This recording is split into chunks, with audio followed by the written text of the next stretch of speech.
My husband's been acting distant lately, so I put a voice recorder in his car and found out he's cheating, but then his mom revealed a secret that changed everything. I knew something was wrong the moment I found his wedding ring on the bathroom counter, again. It wasn't the first time he'd left it there, claiming it felt uncomfortable or that he'd forgotten to put it back on after his shower. At first, I didn't think much of it.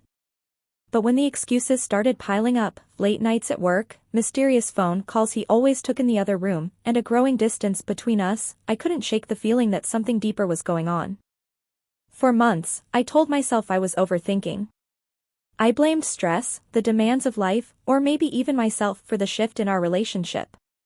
But when he started leaving the house without telling me where he was going, my doubts turned into something darker, suspicion.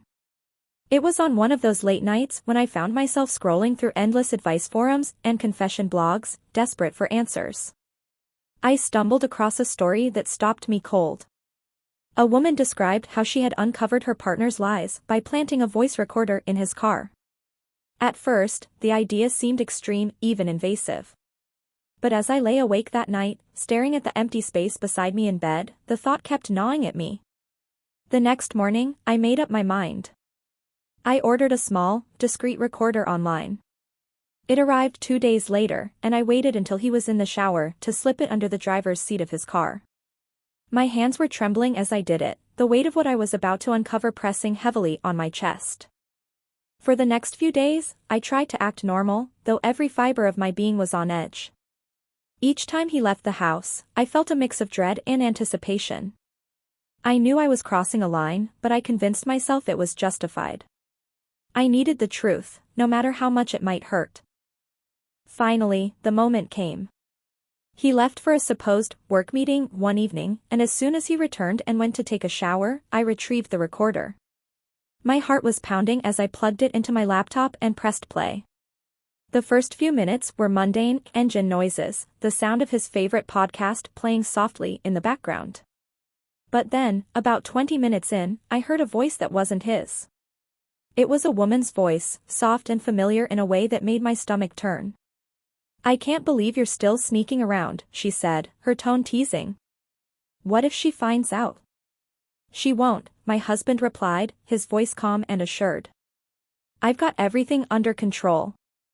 I felt like the air had been sucked out of the room. My hands shook as I fast-forwarded through the recording, desperate to know more. Their conversation was casual, intimate, full of inside jokes and a familiarity that made my chest ache. It wasn't just cheating. It was a relationship, something deeper and more personal than I had feared. I sat there in silence for what felt like hours, replaying the recording over and over. I wanted to scream, to cry, to confront him immediately, but I knew I needed to stay calm. If I rushed into this without a plan, I might never get the answers I needed. The next day, I called his mother. She had always been supportive of our marriage, and I hoped she might have some insight into his behavior.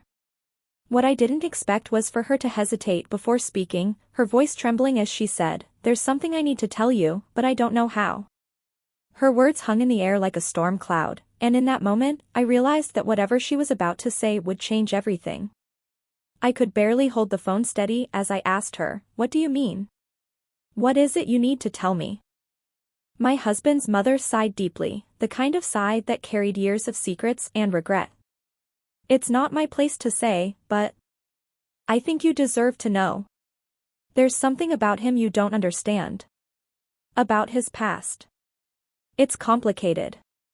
Her voice faltered, and I could tell she was holding something back.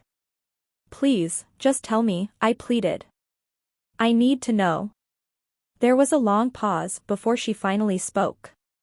"Before you married him, there was someone else. A woman. She meant a lot to him, but things didn't work out. I didn't think he'd ever really moved on, even though he said he had." Her words felt like a punch to the gut. "Are you saying he's still in love with her?" I asked, my voice shaking. "I don't know," she admitted. "But if you've been feeling like something's wrong, you're probably not imagining it. You should ask him about her. Her name is Melissa." Melissa. The name echoed in my mind, foreign yet suddenly significant. I wanted to press her for more, but I could tell she was uncomfortable, and I didn't want to push too hard. "Thank you," I whispered, even though I felt anything but thankful. When I hung up, I stared at my phone for a long time, trying to process what I'd just heard. Melissa. A name I'd never heard before, yet somehow she'd been a part of my husband's life long enough for his mother to remember her. Was she the woman in the recording? Was this affair something new, or had it been going on for years right under my nose? I decided to dig deeper. That evening, while my husband was asleep, I scrolled through his social media accounts, searching for any mention of Melissa. It didn't take long to find her. Her profile picture was a smiling shot of a woman with bright eyes and a confident smile, exactly the kind of woman I could imagine him falling for. Her account was private, but her profile bio told me enough. Life is about second chances. Second chances. The phrase made my stomach churn. I spent the next day on edge, my mind racing with possibilities. Was this woman someone he had never let go of? Had I been a placeholder all these years? The thought made me feel sick, but I knew I couldn't jump to conclusions. I needed proof. That evening, I confronted him. "Who's Melissa?" I asked, trying to keep my voice steady. His reaction was immediate. His face went pale, and his eyes darted away from mine. "Where did you hear that name?" he asked, his voice tight. "It doesn't matter where I heard it," I shot back. "What matters is that I know. So, tell me. Who is she?" For a moment, he said nothing, his silence louder than any confession. Finally, he sighed and ran a hand through his hair. "She's someone I used to know. From before we were together. It's not what you think." "Not what I think?" I repeated, my voice rising. "I heard the recording. I know you've been sneaking around with her. So, don't lie to me." His eyes widened, and I could see the panic setting in. "You recorded me?" he asked, his voice a mix of anger and fear. "That's not the point," I snapped. "The point is, you've been lying to me. And now your mother tells me you never really got over her. So, tell me the truth. How long has this been going on?" He looked down, unable to meet my eyes. "A few months," he admitted quietly. "But it's not what you think. I didn't mean for it to happen. She reached out to me, and things just got complicated." Complicated. The word felt like an insult, a way to downplay the destruction he'd caused. "You had a choice," I said, my voice breaking. "You chose her over me." Before he could respond, my phone buzzed. It was a text from his mother. "There's something else I didn't tell you. Call me when you can." I didn't know what to feel, anger, betrayal, or dread. Whatever she was holding back, I knew it was going to change everything once again. I didn't wait long to call her. My hands were shaking as I dialed the number, and when she picked up, her voice was laced with hesitation.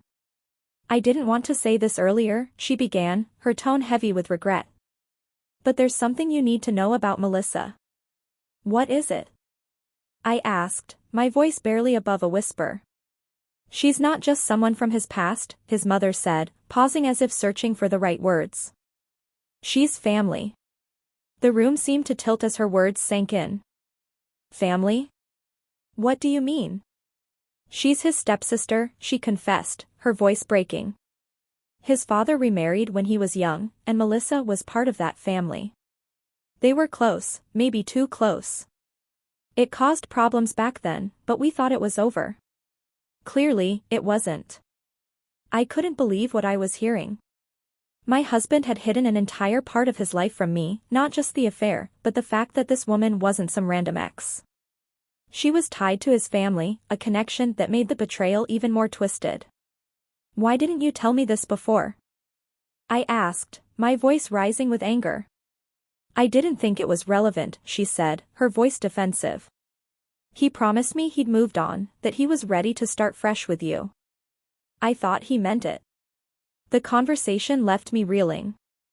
I felt like I was standing on quicksand, every piece of information pulling me further into a nightmare I couldn't escape. But as much as I wanted to shut down, I knew I couldn't. I needed to confront him again, this time with the truth his mother had revealed. That evening, I waited for him to come home. The moment he walked through the door, I could see the guilt etched on his face. He knew I wasn't done with him. "Why didn't you tell me Melissa is your stepsister?" I asked, my voice cold and steady. His eyes widened in shock, and for a moment, he looked like a deer caught in headlights. How did you find out?" "Your mother told me," I said, crossing my arms. "So, what's the real story?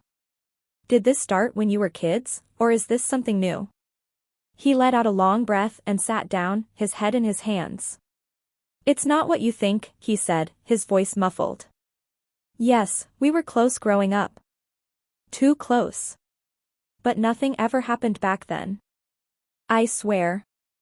"Then why now?" I demanded.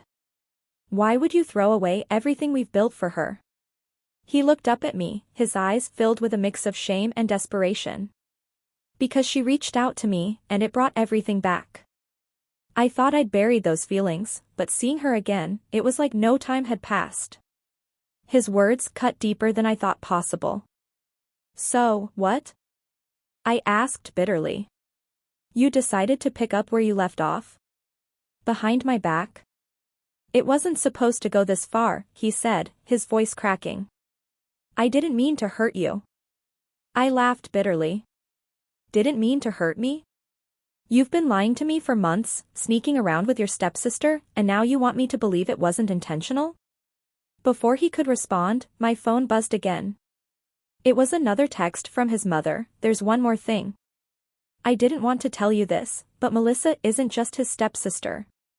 She's also the mother of his child."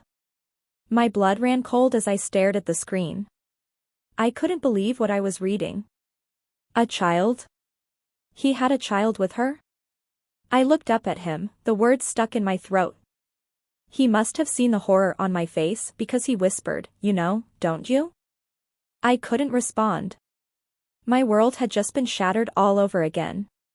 "You knew," I said finally, my voice barely above a whisper. "You knew I would find out, and you still lied to me." My husband didn't deny it. He just sat there, his face pale and his hands trembling. "I wanted to tell you," he said weakly. "But I didn't know how.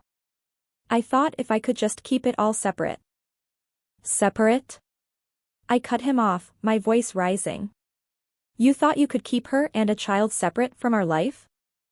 How long were you planning to live this lie?" He opened his mouth to respond but closed it again, as if he knew no answer could fix what he'd done. I turned away, trying to catch my breath, but the walls felt like they were closing in on me. The man I thought I knew, the man I had built my life with, had been living a double life, and the truth was more twisted than I could have imagined. "Tell me everything," I demanded, my voice cold and steady. "No more lies. No more half-truths. I want the whole story." He hesitated, but eventually, the words spilled out. Melissa had reached out to him a year ago, claiming she wanted to make amends for the way things had ended between them. What started as casual conversations quickly turned into something more, and before long, he found himself caught in the same web of emotions he'd been trapped in years ago. The child, a boy named Liam, was the result of a brief reconciliation they'd had before we even met. He swore he didn't know about Liam until recently, when Melissa told him during one of their meetings. "I didn't know what to do," he said, his voice cracking. "I didn't want to hurt you, but I couldn't just walk away from him. He's my son." His words hit me like a freight train. I wanted to scream, to cry, to make him feel the pain he had caused me. But instead, I felt a strange calm settle over me. "You've destroyed everything," I said quietly. "Not just our marriage, but the trust, the life we built together. I can't do this anymore."